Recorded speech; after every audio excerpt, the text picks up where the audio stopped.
Hello everyone, biotechnology চ্যাপ্টারের third video এটা। তো আজকের টপিক ক্লোনিং ভেক্টরস। ভেক্টরের মধ্যে কিভাবে ক্লোন করে সংখ্যা বাড়ে এবং একই রকমের ক্লোন তৈরি করে, তো সেই বিষয়ে এখানে পড়ানো হবে এবং আরও অনেক বিষয় আছে। তো শুরু করা যাক। You know that plasmids and bacteriophage have the ability to replicate within bacterial cell independent of the control of chromosomal DNA. তো এখানে একটা বিষয় হলো যে একটা ব্যাকটেরিয়া কোষের মধ্যে ব্যাকটেরিওফাজ এবং প্লাজমিড থাকে এবং তারা নিজেরাই ইন্ডিপেন্ডেন্টলি কারো উপর নির্ভর না করে সংখ্যায় বাড়তে পারে এবং এমনকি যে কোষে থাকছে সেই কোষের ক্রোমোজোমাল ডেনও এর উপর কোনো প্রভাব ফেলে না। Bacteriophages because of the high number per cell have very high copy number of their genome within the bacterial cell. তো ব্যাকটেরিওফাজের সংখ্যা অনেক বেশি হওয়ার জন্য কী হয় যে একটা ব্যাকটেরিয়া কোষের মধ্যে তাদের জিনোমের সংখ্যা অনেকগুলো কপি তৈরি হয় এবং যেহেতু নিজেরা তারা রেপ্লিকেট করতে পারছে। Some plasmid may have only 1 or 2 copies per cell, whereas other may have 15 to 100 copies per cell. কোনো কোনো কোষে দু একটা প্লাজমিড থাকে, আবার কোনো কোনো কোষে অনেকগুলো প্লাজমিড থাকে, 15 থেকে 100টা বা তারও বেশি। Their number can go even higher, তাদের সংখ্যা আরও বাড়তেও পারে। If we are able to link an alien piece of DNA with bacteriophage or plasmid DNA, we can multiply its number equal to the copy number of the plasmid or bacteriophage. যদি আমরা কী হয় যে একটা বাইরে থেকে কোনো ডিএনএর অংশ এই ব্যাকটেরিওফাজ বা প্লাজমিডের সঙ্গে যুক্ত করতে পারি, তাহলে এর সংখ্যাটা আমরা অনেকটাই বাড়িয়ে ফেলতে পারি। যত বেশি পরিমাণে প্লাজমিড বা ব্যাকটেরিওফাজ তার ক্লোন তৈরি করবে, তত বেশি পরিমাণে এই ফরেন ডিএনএ যেটা আছে, যেটা তাদের সঙ্গে যুক্ত করা হয়েছে, তার সংখ্যাও বাড়তে থাকবে। Vectors used as present are engineered in such a way that they help easy linking of foreign DNA and selection of recombinant from non-recombinant. তো এখন অনেক ধরনের ভেক্টরস পাওয়া যায়, তো শুধু প্লাজমিড না, আর অনেক ভেক্টর আবিষ্কার হয়ে গেছে। তো যারা এমনভাবে কাজ করে যে সহজে তাদের মধ্যে বাইরের ডিএনএ যুক্ত করা যেতে পারে এবং তারা রিকম্বিনেন্ট এবং নন রিকম্বিনেন্ট ডিএনএকে আলাদা করতে পারে যে কোনটা রিকম্বিনেন্ট আর কোনটা নন রিকম্বিনেন্ট। তো এবার দেখা যাক কি the following are the feature that R required to facilitate cloning into vector. একটা ভেক্টরের মধ্যে এই যে ডিএনএ তার যে ক্লোন তৈরি করা, তার সংখ্যাটা বাড়ানো, সেটা জন্য নিম্নলিখিত বিষয়গুলো, এই যে নিম্নলিখিত বৈশিষ্ট্যগুলো থাকা উচিত। তো দেখা যাক এবার একে একে কোথায় কী কী আছে। এখানে তার মধ্যে একটা ছবি আছে, এই ছবিটা একবার ভালো করে তোমরা প্র্যাকটিস করবে। এই ছবিটা এখানে বোঝানো হবে, তারপর এখানে দেখে নিলাম, এবার তোমাদেরকে দেখাচ্ছি। প্রথমে আসছে অরিজিন অফ রেপ্লিকেশন বা ওরি, এই পার্টটা। This is a sequence from where replication start. এটা হচ্ছে একটা সিকোয়েন্স যেখান থেকে রেপ্লিকেশন স্টার্ট হয়। And any piece of DNA when link to this sequence can be made to replicate within the host cell. এবং যখন ডিএনএ বাইরে থেকে যে ডিএনএটা আসছে সেটা যখন এই জায়গাতে ইন্ট্রোডিউস করা হয়, তখন হোস্ট সেলের মধ্যে যে কোষের মধ্যে সে থাকবে সেখানে তার সংখ্যা বাড়তে থাকে। This sequence is also responsible for controlling the copy number of the link DNA. তো একটা লিঙ্ক ডিএনএ কত কপি তৈরি হচ্ছে সেটাও এটা কন্ট্রোল করে। So if one wants to recover many copies of target DNA, it should be cloned in a vector which origin support high copy number. তো যদি কেউ চায় যে একটা ডিএনএর অনেকগুলো কপি তৈরি করবে, তার অরিজিনটাকেও অনেকগুলি কপি সাপোর্ট করতে হবে, এমন হতে হবে যাতে সে অনেকগুলো কপি সে সাপোর্ট করে। তো এই যে দেখতে পাচ্ছ অরিজিন, এই সাইটে বাইরের ডিএনএটাকে যুক্ত করতে হবে, তবে সে রেপ্লিকেট করবে এবং কতগুলো কপি তৈরি হবে, কতগুলো সংখ্যায় এই ক্লোন তৈরি করবে, সেটা নির্ভর করে এটা কতটা সাপোর্ট করছে, কতটা কপি নাম্বার সাপোর্ট করছে। এরপরে আসছে selectable marker. In addition to ORI বা origin of replication, the vector requires a selectable marker. Vector মানে প্লাজমিড হতে পারে বা আরও অন্যান্য হতে পারে, প্লাজমিড হচ্ছে এখানে, তার জন্য একটা সিলেক্টেবল মার্কার দরকার। এটা কি? Which help in identifying and eliminating non transformant and selectively permitting the growth of the transformants. যেটা কী করবে, যে ট্রান্সফরমেন্টস আর নন ট্রান্সফরমেন্ট এ দুটোকে আলাদা করবে এবং যারা নন ট্রান্সফরমেন্টস তাদেরকে এলিমিনেট, তাদেরকে বহিষ্কার করবে। তো ট্রান্সফরমেন্টটা কি এবার দেখা যাক। ট্রান্সফরমেশন যে procedure through which a piece of DNA is introduced in a host bacterium. You will study the process in subsequent section, পরে আরও পড়বো। Normally the genes encoding resistant to antibiotics such as ampicillin, chloramphenicol, tetracycline, kanamycin are considered useful selectable marker in E coli. তো transformation কী হচ্ছে, এটা একটা পদ্ধতি যার মাধ্যমে একটা ডিএনএর পিসটাকে অন্য একটা ফরেন বা একটা হোস্ট ব্যাকটেরিয়ার মধ্যে প্রবেশ করানো হচ্ছে। ধরা যাক এই যে একটা ক্লোন আছে, একটা ডিএনএ তৈরি করলাম প্লাজমিড, সেই প্লাজমিডটাকে ইকোলাইয়ের মধ্যে ট্রান্সফার করলাম, ইকোলাইয়ের মধ্যে পাঠালাম এসজিএইচ ইকোলাই ব্যাকটেরিয়ার মধ্যে। তো এটা হচ্ছে ট্রান্সফরমেশন, ঠিক আছে, যে যেখানে একটা পিস অফ ডিএনএকে একটা হোস্ট ব্যাকটেরিয়ার মধ্যে প্রবেশ করানো হয়। তো যে জিনগুলো এই বিশেষ করে সিলেক্টেবল মার্কার হিসেবে কাজ করে, এখানে কয়েকটা অ্যান্টিবায়োটিক্স দেওয়া আছে, মানে কিছু জিনে দেওয়া আছে যারা সিলেক্টেবল মার্কার হিসেবে কাজ করে। তো সেই জিনগুলো কী আছে, যেমন অ্যাম্পিসিলিন, ক্লোরামফেনিকল, টেট্রাসাইক্লিন, ক্যানামাইসিন। তো এরা কী কাজ, না একটু উল্টো হয়ে গেল। তো এখানে কিছু জিন আছে যারা সিলেক্টেবল মার্কার হিসেবে কাজ করে। তো এই জিনগুলো কী কাজ করে, এরা রেজিস্ট্যান্স টু অ্যান্টিবায়োটিক, কিছু অ্যান্টিবায়োটিকের প্রতি রেজিস্ট্যান্স হিসেবে কাজ করে। যেমন এখানে অ্যাম্পিসিলিন, ক্লোরামফেনিকল, টেট্রাসাইক্লিন, ক্যানামাইসিন এই অ্যান্টিবায়োটিক আছে। এই অ্যান্টিবায়োটিকের প্রতি রেজিস্ট্যান্স মানে এই অ্যান্টিবায়োটিক তাদের উপর কাজ করতে পারবে না ওই জিনগুলোর জন্য। তো এরা ইকুয়ালের ট্রান্সফরমার্স এই সিলেক্টেবল মার্কার হিসেবে কাজ করে। The normal E coli cell do not carry resistance against any of this antibiotic. তো নর্মাল ইকোলাই সেলের মধ্যে এমন কোনো বৈশিষ্ট্য নয় যে এটা অ্যান্টিবায়োটিককে রেজিস্ট্যান্ট করবে বা অ্যান্টিবায়োটিকের উপর কাজ করবে না। এর জন্য কী করতে হবে, এর মধ্যে চেঞ্জেস নিয়ে আসতে হবে, কোনো ফরেন ডিএনএ মলিকুল এর সঙ্গে যুক্ত করতে হবে যার অ্যান্টিবায়োটিক রেজিস্ট্যান্ট প্রপার্টি আছে। এবং তখন এই যে ফরেন ডিএনএ যুক্ত হয়ে যাবে, তখন সেই ইকোলাইটা অটোমেটিক সেই ডিএনএর যেহেতু চলে এসছে বাইরে ডিএনএ, তো সেও অ্যান্টিবায়োটিক রেজিস্ট্যান্ট হয়ে যাবে। কোন অ্যান্টিবায়োটিক, অ্যাম্পিসিলিন, ক্লোরামফেনিকল, টেট্রাসাইক্লিন, ক্যানামাইসিন, এদের প্রতি রেজিস্ট্যান্স। এই সমস্ত অ্যান্টিবায়োটিক তার উপর কাজ করবে না। আর এই যে পদ্ধতির মাধ্যমে একটা ডিএনএকে একটা হোস্টের মধ্যে ট্রান্সফার করা হচ্ছে, সেটা হচ্ছে ট্রান্সফরমেশন।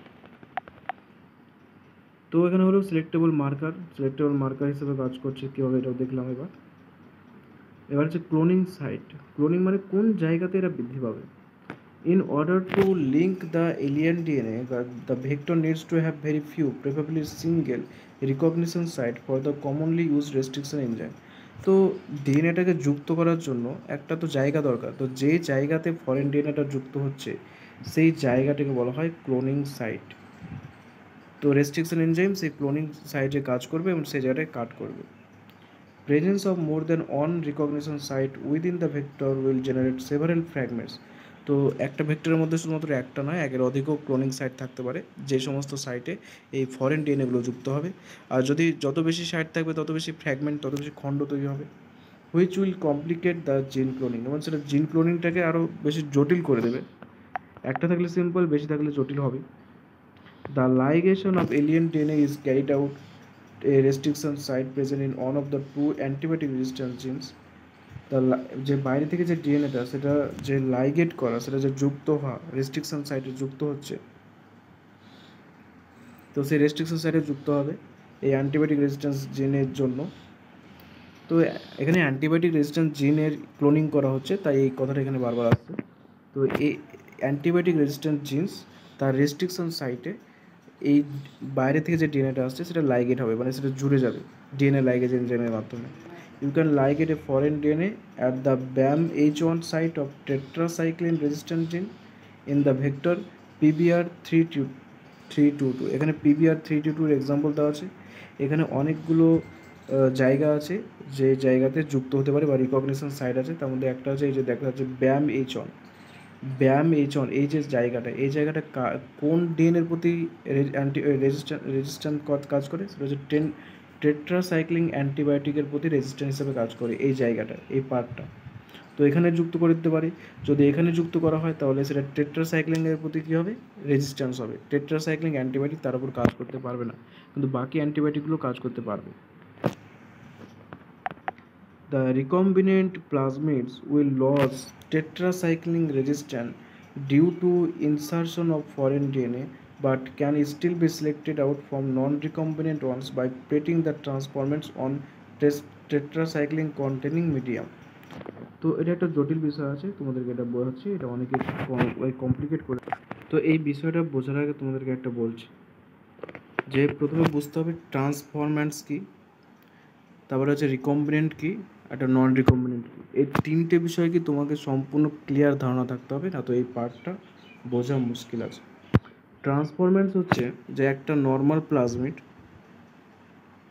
তো তার মধ্যে যদি অন্য কোনো জিন যুক্ত করে, অ্যাম্পিসিলিন রেজিস্ট্যান্ট জিন, টেট্রাসাইক্লিন রেজিস্ট্যান্ট জিন যুক্ত করে ব্যাকটেরিয়ার মধ্যে যেমন ইকুলার মধ্যে প্রবেশ করানো হলো, তখন সেটা হলো ট্রান্সফরমেন্টস। ট্রান্সফরমেন্টস মানে এমন প্লাজমিড যার মধ্যে বিভিন্ন রেজিস্ট্যান্স জিনগুলো আছে।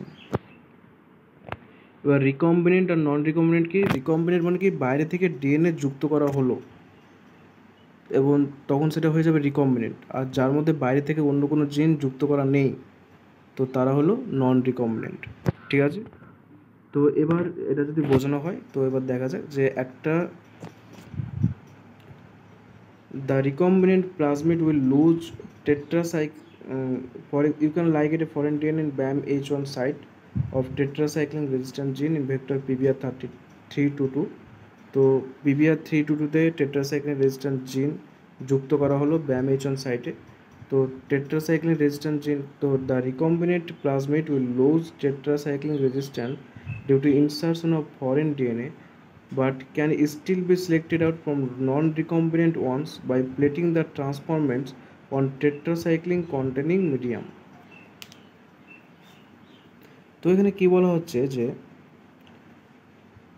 এই যে জায়গাটা, এই জায়গাতে যে টেট্রাসাইক্লিন রেজিস্ট্যান্ট জিন আছে, এটা কি আছে, টেট্রাসাইক্লিন এর উপর কাজ করছে না, কিন্তু যখন এখানে ফরেন ডিএনএ যুক্ত করা হলো এবং এর ফলে কী হলো, টেট্রাসাইক্লিনের প্রতি যে তার রেজিস্ট্যান্স সেটা হারিয়ে গেল। এবার টেট্রাসাইক্লিন জিন, এই টেট্রাসাইক্লিন অ্যান্টিবায়োটিক কী করবে, এর উপর কাজ করতে পারবে এবং একে ধ্বংস করে দেবে। ঠিক আছে, আর এখানে যে অ্যাম্পিসিলিন রেজিস্ট্যান্ট জিন আছে এটা আগে থেকে আছে, তার মানে কি অ্যাম্পিসিলিন যে অ্যান্টিবায়োটিক সেটা এর উপর কোনো কাজ করতে পারবে না। কিন্তু যখন এখানে বাইরে কোনো জিন যুক্ত করা হলো তখন টেট্রাসাইক্লিন এর উপর কাজ করতে পারছে, টেট্রাসাইক্লিন একে ধ্বংস করে দেবে।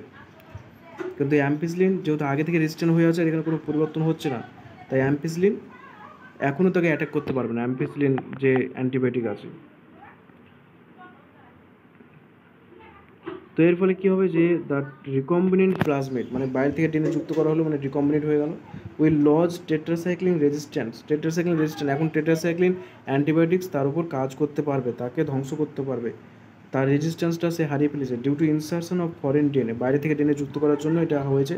But can still be selected out from non recombinant ones, কিন্তু এখনও এদেরকে আলাদা করা যাবে নন রিকম্বিনেন্ট থেকে, by plating the transformants on tetracycline containing medium. এই ট্রান্সফরমেন্টসগুলোকে টেট্রাসাইক্লিন মিডিয়ামে যদি রাখা যায় তো সেখান থেকে এদেরকে নন রিকম্বিনেন্ট থেকে আলাদা করা যাবে। কারণ কি, টেট্রাসাইক্লিন যদি এদেরকে রাখা হয় তাহলে কী হবে, টেট্রাসাইক্লিন মিডিয়ামে যদি রাখা হয় তো টেট্রাসাইক্লিন যে অ্যান্টিবায়োটিক আছে তারা এদেরকে ধ্বংস করে দেবে। তাহলে কি হলো, তাহলে বোঝা যাবে যারা ধ্বংস হয়ে যাচ্ছে তারা রিকম্বিনেন্ট হয়ে যাচ্ছে। আর যে সমস্ত প্লাজমিড টেট্রাসাইক্লিন মিডিয়ামে রাখার ফলে কোনো ক্ষতিকর প্রভাব হচ্ছে না, মানে টেট্রাসাইক্লিনের প্রতি এখনও তারা রেজিস্ট্যান্স আছে, তারা রিকম্বিনেন্ট হয়নি, তারা নন রিকম্বিনেন্ট, এইভাবে এদেরকে আলাদা করা যাবে। The transformants growing on ampicillin containing medium are then transferred on a medium containing tetracycline.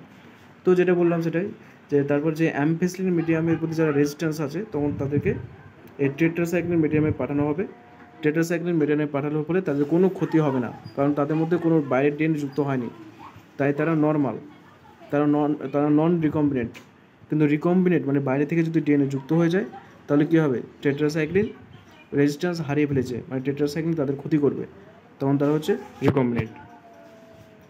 The recombinant will grow in ampicillin containing medium but not on that containing tetracycline. যে recombinant যেগুলো আছে তারা ampicillin মিডিয়ামে তারা grow করতে পারবে, কারণ অ্যাম্পিসিলিনের প্রতি তাদের রেজিস্ট্যান্স আছে, অ্যাম্পিসিলিন তাদের কোনো ক্ষতি করছে না। কিন্তু তারা টেট্রাসাইক্লিনে গ্রো করতে পারবে না, কারণ টেট্রাসাইক্লিন এখন তাদের ক্ষতি করবে। But non recombinants will grow on the medium containing both the antibiotics. কিন্তু যারা নন রিকম্বিনেন্টস, যাদের মধ্যে বাইরে থেকে ফরেন ডিএনএ যুক্ত করা হয়নি, টেট্রাসাইক্লিন রেজিস্ট্যান্স যাদের জন্য এখনও আছে, তাদের ক্ষেত্রে অ্যাম্পিসিলিন রেজিস্ট্যান্স তো আগে থেকে আছে, তাহলে অ্যাম্পিসিলিনও তাদের অ্যাটাক করতে পারছে না, টেট্রাসাইক্লিনও অ্যাটাক করতে পারছে না, তাহলে তারা কি নন রিকম্বিনেন্ট, এবং তারা দুটো মিডিয়ামে তারা গ্রো করছে। In this case one antibiotic resistant genes help in selecting the ট্রান্সফরমেন্ট।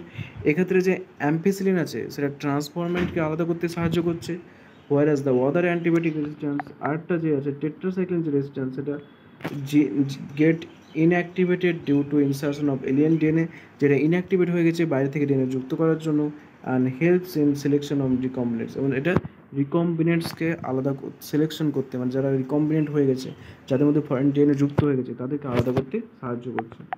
তো এই বিষয়টা মানে সিম্পল বিষয়, কিন্তু এই যে ওয়ার্ডগুলো অত্যন্ত টাফের জন্য মানে একটু ঘটোমটো হয়ে যায়। তো একটা বোঝে নয় যে এটা হচ্ছে একটা নর্মাল, এটা হচ্ছে নন রিকম্বিনেন্ট জিন, এখানে কোনো বাইরের ডিএনএ যুক্ত হয়নি, কিন্তু এটা ট্রান্সফরমেন্টস, যেহেতু এখানে অ্যাম্পিসিলিন রেজিস্ট্যান্ট জিন আছে, টেট্রাসাইক্লিন রেজিস্ট্যান্ট জিন আছে, যুক্ত করা হয়ে গেছে এদের মধ্যে, তাই এরা ট্রান্সফরমেন্টস, কিন্তু এরা নন রিকম্বিনেন্ট, কেন বাইরে থেকে কোনো জিন যুক্ত করা হয়নি। এবার কী হলো, বাইরে থেকে কোনো একটা জিন যুক্ত করা হলো, এবং অ্যাম্পিসিলিন যেটা আছে সেটা অ্যাম্পিসিলিন রেজিস্ট্যান্সে থাকলো, কিন্তু টেট্রাসাইক্লিন যে রেজিস্ট্যান্ট, এই যে BAMH1, এখানে কিছু পরিবর্তন করে বাইরে থেকে কিছু ফরেন ডিএনএ যুক্ত করে দেওয়া হলো, যার ফলে কী হলো, যে টেট্রাসাইক্লিনের প্রতি যে রেজিস্ট্যান্স ছিল, টেট্রাসাইক্লিন অ্যান্টিবায়োটিক আরে কাজ করতে পারছিল না এর উপরে, তারপরে এবার টেট্রাসাইক্লিন অ্যান্টিবায়োটিক এর উপর প্রভাব বিস্তার করতে পারবে, মানে এর ক্ষতি করতে পারবে, একে অ্যাটাক করতে পারবে। এবার এগুলোকে যদি টেট্রাসাইক্লিন মিডিয়ামে রাখা হয়, তাহলে কী হবে, টেট্রাসাইক্লিন মিডিয়াম এদেরকে ক্ষতি করবে। রিকম্বিনেন্ট ডিএনএ এটা এখন, তো যেহেতু বাইরে থেকে ডিএনএ যুক্ত করা হয়েছে, তাই রিকম্বিনেন্ট ডিএনএ টেট্রাসাইক্লিনের প্রতি রেজিস্ট্যান্স হারিয়ে ফেলেছে, তাই টেট্রাসাইক্লিন অ্যান্টিবায়োটিক এদের ক্ষতি করতে পারবে, এদের ধ্বংস করতে পারবে। তাহলে যারা ধ্বংস হয়ে যাচ্ছে তারা কি রিকম্বিনেন্ট, এবং এদের কোনো ক্ষতি করতে পারবে না, এই যে ক্যাটাগরি আছে এদের কোনো ক্ষতি করতে পারবে না, কারণ এদের মধ্যে কোনো ফরেন ডিএনএ যুক্ত হয়নি, এরা এখনও টেট্রাসাইক্লিনের প্রতি রেজিস্ট্যান্স আছে, তাই এরা কি নন রিকম্বিনেন্ট। আর ট্রান্সফরমেন্ট কি, এরা দুটোই ট্রান্সফরমেন্ট, যেহেতু এদের অ্যাম্পিসিলিন টেট্রাসাইক্লিন এরা কি দুটো মিডিয়ামই গ্রো করতে পারছে, তাই এরা হচ্ছে নন রিকম্বিনেন্ট এবং ট্রান্সফরমেন্টস। তো এখানে অ্যাম্পিসিলিন ট্রান্সফরমেন্টসকে আলাদা করতে সাহায্য করছে, আর টেট্রাসাইক্লিন রিকম্বিনেন্টকে আলাদা করতে সাহায্য করছে, এই বিষয়টা আছে। আর এই যে ছবিটা, এটা অত্যন্ত ইম্পর্টেন্ট, এটা অরিজিন, আর এটা হচ্ছে অ্যাম্পিসিলিন, তারপর টেট্রাসাইক্লিনের জন্য যে এটা আছে জিনটা আছে সেটা BAMH1, আর অ্যাম্পিসিলিনের জন্য যে রিকগনিশন সাইট আছে সেটা PST1 আর PBU1, আর এখানে 3টে পার্ট আছে, HINT3, CLA1 আর EcoR1, আর এখানে PBU2, এই যে রোপ যেখানে বন্ধ হয়ে যাচ্ছে, যেখানে ক্লোনিংটা বন্ধ হয়ে যাচ্ছে সেখানে PBU1 আছে, তাছাড়া SAL1 আছে, টেট্রাসাইক্লিনে আর একটা রিকগনিশন সাইট আছে SAL1। তো এটা ভালো করে প্র্যাকটিস করবে, এটা অত্যন্ত ইম্পর্টেন্ট একটা picture. Selection of recombinants due to inactivation of antibiotic is a cumbersome procedure because it requires simultaneous plating on two plates having differing antibiotics. তো এই যে এভাবে যে রিকম্বিনেন্টকে আলাদা করা, যে এর মধ্যে আলাদা বাইরে থেকে ডিএনএ যুক্ত করে তার অ্যান্টিবায়োটিকটিকে পুরো ইনঅ্যাক্টিভেট করে দেওয়া হচ্ছে, অ্যান্টিবায়োটিক রেজিস্ট্যান্টটাকে, এবং তারপর তার থেকে রিকম্বিনেন্ট আর নন রিকম্বিনেন্টকে আলাদা করা হচ্ছে, এটা একটা খুবই ঝামেলার প্রসেস, এবং এর জন্য কী হয়, এদেরকে বারবার প্লেটিং করতে হবে দুটো অ্যান্টিবায়োটিকে, একটা অ্যাম্পিসিলিন এবং টেট্রাসাইক্লিনে। Therefore, alternative selectable marker have been developed which differentiate recombinant from non-recombinant on the basis of their ability to produce color in the presence of a chromogenic substance. তো এই আগের পদ্ধতিটা যেহেতু অনেকটা ঝামেলার এবং বারবার অ্যান্টিবায়োটিক্স চেঞ্জ করতে হচ্ছে, দু রকমের অ্যান্টিবায়োটিক্স লাগছে, তার জন্য আরেকটা উপায় আছে, আরেকটা সিলেক্টেবল মার্কার আছে, যার মাধ্যমে রিকম্বিনেন্ট আর নন রিকম্বিনেন্ট, মানে কার মধ্যে ফরেন ডিএনএ যুক্ত করা হয়েছে আর কার মধ্যে ফরেন ডিএনএ যুক্ত হয়নি, তাদের দুটোকে আলাদা করা যেতে পারে বিভিন্ন কালার এর ভিত্তিতে, যে কোন কোন কালার তারা প্রডিউস করছে, কোন কোন কালার তারা তৈরি করছে ক্রোমোজেনিক সাবস্ট্যান্সে এসে। In this, a recombinant DNA is inserted within the coding sequence of an enzyme beta galactosidase. তো এক্ষেত্রে কী হয়, যে বিটা গ্যালাক্টোসাইডেজ এনজাইম আছে, আর প্রত্যেকটা প্রোটিনের একটা কোডিং সিকোয়েন্স থাকে, যেটা মলিকুলার বেসিস অফ ইনহেরিটেন্সে পড়বে। তো সেই কোডিং সিকোয়েন্সের মধ্যে কি একটা বাইরে থেকে রিকম্বিনেন্ট ডিএনএ যুক্ত করা হলো, সেই রিকম্বিনেন্ট ডিএনএ কী করবে, this result into inactivation of the gene for synthesis of this enzyme. তো এর ফলে কী হবে, যে এই এনজাইমটা মানে আর তৈরি হবে না, যে এনজাইমটা কি কালার তৈরি করছে, which is refer to as insertional inactivation. যেহেতু বাইরে থেকে অন্য কোনো একটা রিকম্বিনেন্ট ডিএনএ ইনসার্ট করে এই এনজাইমটিকে ইনঅ্যাক্টিভেট করা হচ্ছে, তার জন্য এটাকে বলে ইনসারশনাল inactivation. The presence of chromogenic substance gives blue colored colonies if the plasmid in the bacteria does not have an insert. যদি কোনো ইনসার্ট না থাকে, মানে নর্মাল অবস্থায় যদি বিটা গ্যালাক্টোজ এনজাইম তৈরি হয় এবং তাকে ক্রোমোজেনিক সাবস্টেন্সের মধ্যে রাখা হয়, তো সেটা নীল কালার দেবে।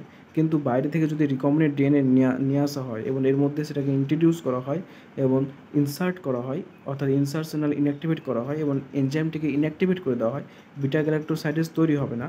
এবং তখন কী হবে, present of insert result into insertional inactivation of the beta galactosidase gene and the colonies do not produce any colour. এবং তখন কলোনি কি আর কালার তৈরি করবে না, কারণ এনজাইমটা তো ইনঅ্যাক্টিভেট হয়ে গেছে। যে এনজাইমটা কালার তৈরি করছিল সেই এনজাইমটা ইনঅ্যাক্টিভেট হয়ে গেছে, তো আর কোনো রং তৈরি হবে না। These are identified as recombinant colonies. তখন এই কলোনিকে বলা হবে রিকম্বিনেন্ট কলোনিজ। তো এরপরে কি আছে, vector for cloning genes in plant and animals. তো প্ল্যান্ট উদ্ভিদ এবং প্রাণীদের কী কী জিন আছে, ভেক্টর মানে কী কী ভেক্টর ব্যবহার করা হয় জিনগুলোকে ক্লোন করার জন্য, জিনের সংখ্যা বাড়ার জন্য, দেখা যাক। You may be surprised to know that we have learned the lesson of transferring genes into plant and animals from bacteria and virus which have known this for ages. How তো এই যে আমরা ব্যাকটেরিয়ার মধ্যে ইকোলাইয়ের মধ্যে প্লাজমিডের মধ্যে বাইরে থেকে ডেন যুক্ত করছি, তারপর সেটা ইকোলাইয়ের মধ্যে ট্রান্সফার করছি, ইকোলাইয়ের মধ্যে চেঞ্জেস নিয়ে আসছি। তো এই ব্যাকটেরিয়া ভাইরাসের মধ্যে চেঞ্জেস, এগুলো থেকে এবার আস্তে আস্তে সায়েন্টিস্টরা ভাবতে শুরু করলো যে ব্যাকটেরিয়ার মধ্যে যদি এরকম চেঞ্জেস নিয়ে আসতে পারি, আমরা তো উদ্ভিদ প্রাণীদের মধ্যেও এরকম চেঞ্জেস নিয়ে আসতে পারি। তো এইভাবে ব্যাকটেরিয়া ভাইরাসের থেকে উদ্ভিদ প্রাণীতে পরবর্তীকালে মানে যাওয়া গিয়েছে যে তাদের মধ্যে কীভাবে চেঞ্জেস নিয়ে আসা যায়। How to deliver genes to transform eukaryotic cell and force them to do what the bacteria and virus want. কী করে একটা ইউক্যারিওটিক সেলের মধ্যে বাইরে থেকে জিন ট্রান্সফার করা যায় এবং তাদেরকে যেরকমভাবে ইচ্ছা সেরকমভাবে তাদেরকে দিয়ে কাজ করানো যায়, ব্যাকটেরিয়া ভাইরাস যেরকমভাবে চায়।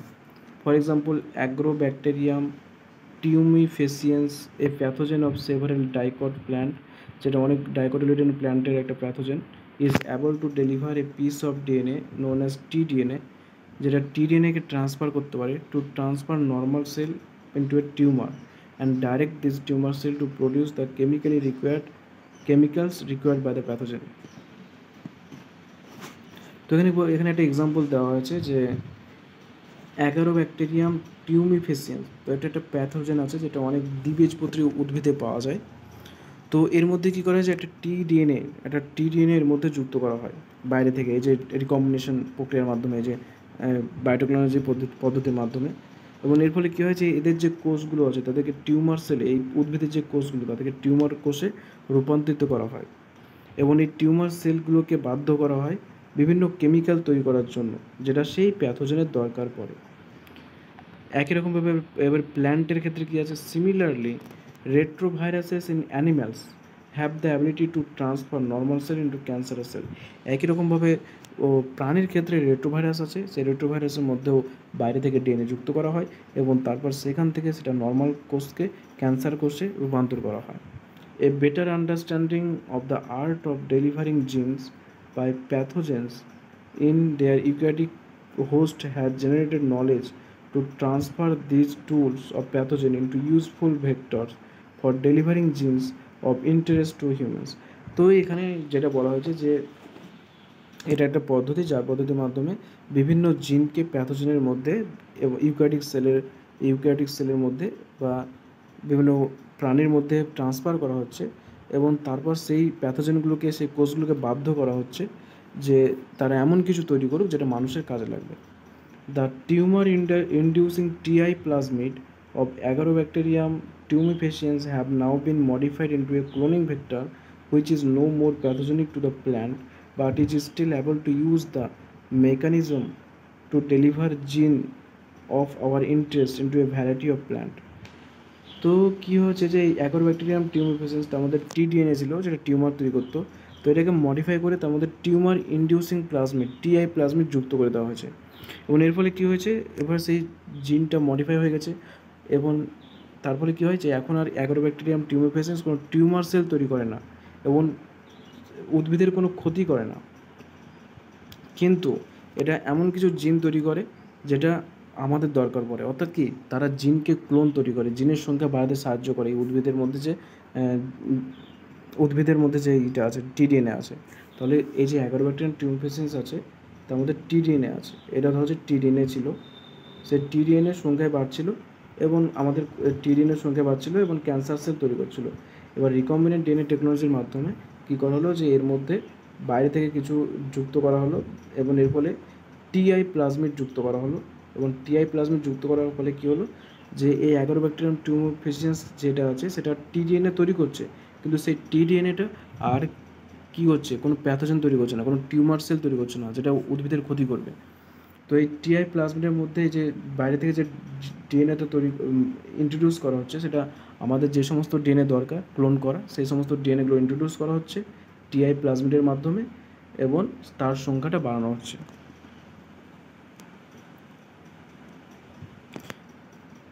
Similarly, retrovirus have also been disarmed and are now used to deliver desirable gene into animal cell. একই রকমভাবে রেট্রোভাইরাস, যেটা আমরা আগে দেখলাম যে রেট্রোভাইরাসের সংখ্যায় বাড়ছে, ক্যান্সার সেল তৈরি করা হচ্ছে, তো এই একই রকমভাবে একটা প্লাজমিড নেওয়া হলো, আমাদের যে জিনটা সংখ্যা বৃদ্ধি করা উচিত সেই জিনটা নেওয়া হলো, হয়তো একটা জিন হাইট বৃদ্ধি করবে, সেই জিনটা নিলাম, প্লাজমিডের সঙ্গে যুক্ত করলাম, যুক্ত করার পরে এবার এই প্লাজমিডটাকে এই রেট্রোভাইরাসের এই কোনো একটা অংশ কেটে নিয়ে সেখানে ট্রান্সফার করলাম, ট্রান্সফার করার পর সেটাকে কি এবার এটা ক্লোন করছে, সংখ্যা বাড়ছে এবং এর ফলে এই যে হাইট বৃদ্ধি করার জিনটা সেই সংখ্যাটা বেড়ে যাচ্ছে।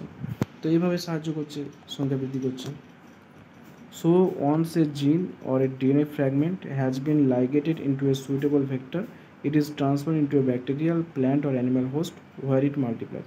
তো একটা সিম্পল বিষয় যে জিনটা বা যে ডিএনএটাকে আমাদের মাল্টিপ্লাই করা উচিত বা দরকার বা ক্লোন করা দরকার, তো সেটাকে একটা সুইটেবল ভেক্টর যেমন প্লাজমিডের মধ্যে যুক্ত করলাম, তারপর সেই প্লাজমিড সহ সেটাকে কোনো ব্যাকটেরিয়ার মধ্যে, কোনো উদ্ভিদের মধ্যে, কোনো প্রাণীর মধ্যে তার ডিএনএর সঙ্গে যুক্ত করলাম, যেটা ব্যাকটেরিয়া হলে ইকোলাই, উদ্ভিদ হলে উদ্ভিদের টিডিএনএ, প্রাণী হলে রেট্রোভাইরাস, এদের সঙ্গে যুক্ত করলাম, তারপর তাদের সংখ্যাটা বৃদ্ধি করলাম যতটা আমাদের দরকার।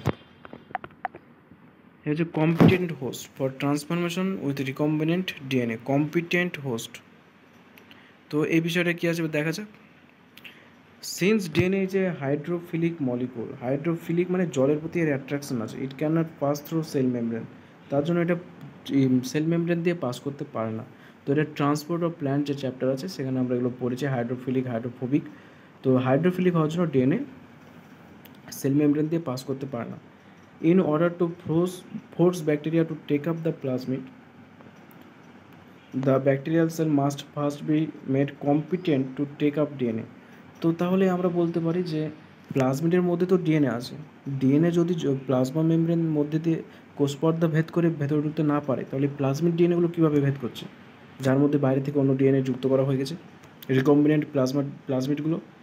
তো এর জন্য কী করতে হয় যে ব্যাকটেরিয়া সেলগুলোকে আমাদেরকে কম্পিটেন্ট করতে হয়, মানে উপযোগী করতে হয়, যাতে এই ডিএনএগুলো তার মধ্যে প্রবেশ করতে পারে। এমনি নর্মাল অবস্থায় কিন্তু প্রবেশ করতে পারবে না। তো কী করা হয়, কীভাবে করা হয়? This is done by treating them with a specific concentration of divalent cation. তো এদের মধ্যে একটা ডাইভ্যালেন্ট ক্যাটায়ন নেওয়া হয়, তার একটা কনসেন্ট্রেশন, মানে ক্যালসিয়াম +2 বা বিভিন্ন অন্য আরও ক্যাটায়ন থাকতে পারে, ডাইভ্যালেন্ট মানে দুটো পজিটিভ, সেই ডাইভ্যালেন্ট ক্যাটায়ন নেওয়া হয় এবং তার মধ্যে এদেরকে রাখা হয় এবং এদেরকে তারপর তাদেরকে ইনপুট করা হয়, সাচ আস ক্যালসিয়াম, এটা হচ্ছে ক্যালসিয়াম ইউজ করা হয়, calcium +2, which increases the efficacy with which in DNA enters the bacterium through pores in its wall, এবং যার ফলে কী হবে যে সেল ওয়াল যেটা আছে তার যে পোর আছে সেই পোরের মধ্যে দিয়ে ব্যাকটেরিয়াগুলো সহজেই পাস করতে পারবে এবং ভেতরে প্রবেশ করবে, এফিকেসি বাড়াবে। কীভাবে? ক্যালসিয়াম +2 তার কনসেন্ট্রেটেড একটা ডাইভ্যালেন্ট ক্যাটায়ন কনসেন্ট্রেটেড এরিয়া, সেখানে এদেরকে ইনপুট করতে হবে। Recombinant DNA can then be forced into such cell by incubating the cell with recombinant DNA on ice, followed by placing them briefly at 42 degrees centigrade heat shock and then putting them back on ice. This enabled the bacteria to take up the recombinant DNA. তো recombinant DNA তাহলে কোষ পর্দা কী করে যাবে? এমনি যাবে না, কারণ এটা হাইড্রোফিলিক। তাহলে কীভাবে যাবে? প্রথমে তাকে ডাইভ্যালেন্ট ক্যাটায়নের একটা কনসেন্ট্রেটেড মিডিয়াম, ক্যালসিয়াম +2 একটা মিডিয়াম সেখানে রাখতে হবে। তারপরে কী করতে হবে, যখন সেই ডিএনএটা কিছুটা প্রবেশ করলো, তারপরে তাকে কী করতে হবে, একটা বরফের মধ্যে রাখতে হবে। সেই বরফের মধ্যে রাখার পর হঠাৎ করে 42 ডিগ্রি টেম্পারেচারে একটা শক দিতে হবে, যেটাকে বলে হিট শক। হিট শক দেওয়ার পরে সেটাকে আবার বরফের মধ্যে রাখতে হবে, এবং এইভাবে ব্যাকটেরিয়াটা রিকম্বিনেন্ট ডিএনএটাকে নিজের মধ্যে নিতে পারবে। This is not only way to introduce alien DNA into host, এটা শুধুমাত্র পদ্ধতি নয়, এটা একটা বিশেষ পদ্ধতি, কিন্তু আরও অন্যান্য পদ্ধতি আছে। In a method known as micro injection, recombinant DNA is directly injected into the nucleus of an animal cell. Micro injection মানে কি, এক প্রকারের ইনজেকশন খুবই ছোট, যেখানে যার মধ্যে কী হয় যে রিকম্বিনেন্ট ডিএনএটাকে নেওয়া হয় এবং সেটা সরাসরি কোষের মধ্যে, প্রাণী কোষের মধ্যে কোষ পর্দা ভেদ করে ভেতরে প্রবেশ করানো হয়। In another method suitable for plants, cells are bombarded with high velocity microparticle of gold or tungsten coated with DNA in a method known as biolistics or gene gun. তো এটা জিন গান বা বায়োলিস্টিক, এটা উদ্ভিদের ক্ষেত্রে প্রয়োগ করা হয়। এক্ষেত্রে কী হয় যে জিন গানে কী করা হয় যে একটা উচ্চ ভেলোসিটি সম্পন্ন, উচ্চ গতি সম্পন্ন কিছু মাইক্রো পার্টিকেল, কিছু সোনাদানা বা টাংস্টেন কোটেড ডিএনএ থাকে, সেই ডিএনএগুলোকে কী করা হয় যে গুলি করার মতো উদ্ভিদ কোষের মধ্যে গুলি করে দেওয়া হয়। এই সোনা বা এই যে টাংস্টেন, তার মধ্যে ডিএনএগুলোকে যুক্ত করা হয়, তারপর সেটাকে গুলি করে দেওয়া হয়। And the last method use disarmed pathogen vector. আর শেষ যে পদ্ধতি ইউজ করা সেটা হচ্ছে ডিসআর্মড প্যাথোজেন ভেক্টর, যেখানে প্যাথোজেনগুলোকে ডিসআর্ম করে দেওয়া হয়, which when allowed to infect the cell transform the recombinant DNA into the host. Which when allowed to infect the cell, যখন কোষগুলোকে তারা ইনফেকশন করে, তো রিকম্বিনেন্ট ডিএনএটাকে হোস্টের মধ্যে প্রবেশ করে দেয়। তাহলে কি, কোনো একটা প্যাথোজেনকে, কোনো একটা জীবাণুকে মানে ইনঅ্যাক্টিভ করে দেওয়া হলো, তারপর তার মধ্যে সেই রিকম্বিনেন্ট ডিএনএটাকে যুক্ত করা হলো, তারপর সেটাকে হোস্টের মধ্যে প্রবেশ করানো হলো। তাহলে হোস্টের ক্ষতিও হলো না, অথচ রিকম্বিনেন্ট ডিএনএটাও প্রবেশ করে গেল। Now that we have learned about the tool for construction recombinant DNA, let us now discuss the process of facilitating recombinant DNA technology. তো কী কী টুল ইউজ করা হয় সেটা আমরা এতক্ষণ পর্যন্ত পড়লাম, আর অনেক কিছু পড়লাম, এবং ওটা অত্যন্ত একটা ইম্পর্টেন্ট পার্ট। আর চ্যাপ্টারটা অত্যন্ত ইম্পর্টেন্ট এবং অত্যন্ত একটু টাফ টাইপের আছে, কারণ নতুন নতুন জিনিস যেগুলো সাধারণত আমরা কোনোদিন শুনিনি। বাকি জিনিসগুলো তো আমরা 9-10 থেকে পড়াশোনা করে আসছি, কিন্তু এই যে বায়োটেকনোলজির যে পার্টগুলো সেটা সম্পূর্ণ নতুন। তো তোমরা চ্যাপ্টারগুলো বারবার প্রত্যেকটা লাইন, প্রত্যেকটা ওয়ার্ড ভালো করে বুঝে বুঝে পড়বে প্রত্যেকটা ওয়ার্ডকে। তো এখানে তো অনেকবার ভালো করে বোঝালাম প্রত্যেকটা লাইন, প্রত্যেকটা ওয়ার্ড। তারপরে যদি তোমাদের সমস্যা থাকে সেটা কমেন্টে জানাও। তোমাদের যদি ভিডিওটা ভালো লেগে থাকে অবশ্যই কমেন্টে জানাও। আর তোমরা ভিডিওটিকে লাইক করো, তোমাদের বন্ধুদের মধ্যে এই ভিডিওটিকে শেয়ার করো, আর চ্যানেলটিকে সাবস্ক্রাইব করো। ধন্যবাদ।